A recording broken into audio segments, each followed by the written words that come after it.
লোকসভা ভোটে বিজেপির প্রধান সঙ্গী হবে অযোধ্যার মন্দির। তাই ভোট যুদ্ধে নামার আগে বাংলা থেকে দলের নেতাকর্মীদের অযোধ্যা পাঠাতে চাইছে বিজেপি।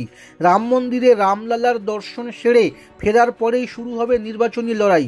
বুধবার রাজ্য বিজেপির বর্ধিত কার্যকারিণী বৈঠকে এ বিষয়ে নির্দেশ দেওয়া হয়েছে।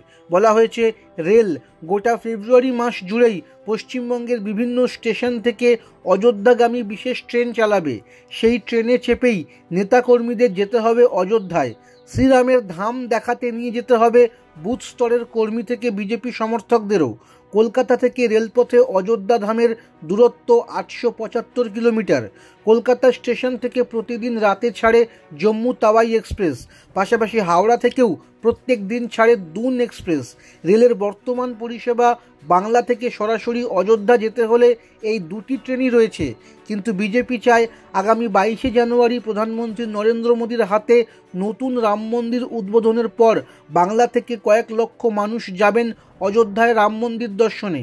ফলে রেলের ওই দুটি ট্রেন তাদের নিয়ে যাওয়ার জন্য পর্যাপ্ত হবে না। সেই কারণে রেলের কাছে ইতিমধ্যেই তারা বিশেষ ট্রেন চালানোর আর্জি জানিয়েছে। জানা গিয়েছে, রেলও বিষয়টি নিয়ে ভাবছে। তবে শুধু বাংলা নয়, সব রাজ্য থেকেই এমন ট্রেন ছাড়ার পরিকল্পনা রয়েছে রেলের।